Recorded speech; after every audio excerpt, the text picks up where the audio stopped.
Take a moment for yourself. Get close with the lights down low. Hey guys, what's happening? It's Epic Nutshell here. Today we're going to be reviewing Battlefield Hardline from the makers of EA, Visceral and DICE. So let's get straight into it now. Today we get obviously the release date of Battlefield Hardline is the 17th of March. It's going from a modern warfare zone into more of a cops and robbers kind of style mode. So everybody will be happy to know that we have Levolution back in Hardline, which is great. I did obviously in the beta we didn't really see a lot of it. There was a crane that obviously fell down at parts.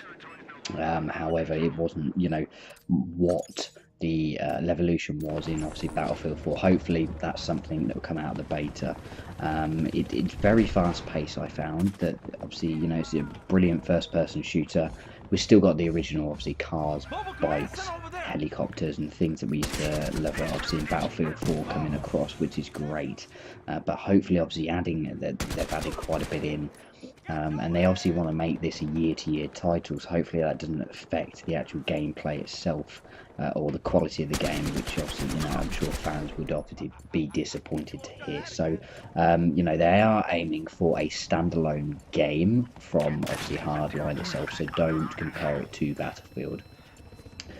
So what do they have? What's new? They've got game mode, so blood money, which is basically you have to go and capture money, stand by a crane.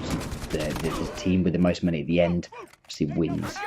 You've got a game mode heist, we'll get into that later, and conquest as well. Hopefully there's others to be confirmed there, but we're not too sure at the minute. Also returning is obviously the weather systems themselves, so there are a couple of development areas that they do need to go into, so we will go into that straight away.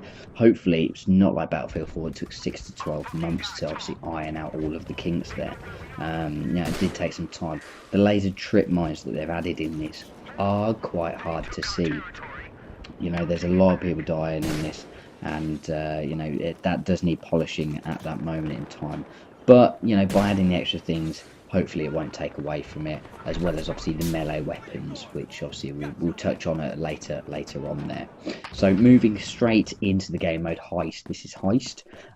Basically what it is taking money from the safe, or capturing a bag of money from the safe, which obviously you've got to go as the police to go and obviously protect and make sure they don't get it to the capture points, which obviously you see on the screen now in the red.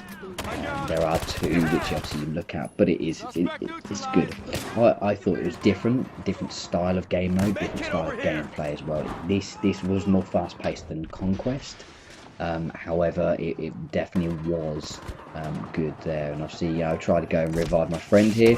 As you see, get shot, kill him, and it's too late to get my mate. However, moving into Conquest, straight up, there we go. Moving into Conquest, you know, it's the same as last time, capturing the objectives and working as a team, heavily team. You know, renounce this is so you know, very big maps, which I do like. However, they've put the points together closer, which I do like. That is different to what it was last time. There's different ways to get around the map. Now you can use two things. You've got a zip line, which obviously you go straight up a building, which is great, so you can storm the building from different sides. You've also got another one that obviously shoots across the map, and you can zip line down that as well. So there are two different types of doing it, either up the building or across buildings you can go, which is equally as good. So it does keep the gameplay pretty quick and fast paced, and it's different to obviously the last Battlefield, because I found sometimes it could drag a little bit there. So the great things in this Battlefield Hardline, we have loadouts on the main menu, obviously, which is fantastic compared to the battle log, which was obviously rammed down our throats last time. We have the license swaps in this, so as you'll see there are two different factions, so you can either be cops or robbers, and what a license swap does, you do a certain challenge for it, you get that part, you know, where both factions can use the weapon, which, you know, gives you something to work forward to, and is good, as well as obviously spray tags. So, you know, you spray on the wall when you kill somebody, or whenever, and obviously that'll stay there for the remainder of the game, which is pretty good, but could lead to some issues there. Now also battle bags, guys. It's like the battle packs from Battlefield 4. The battle bags in them, I thought, were really good, and they've changed them.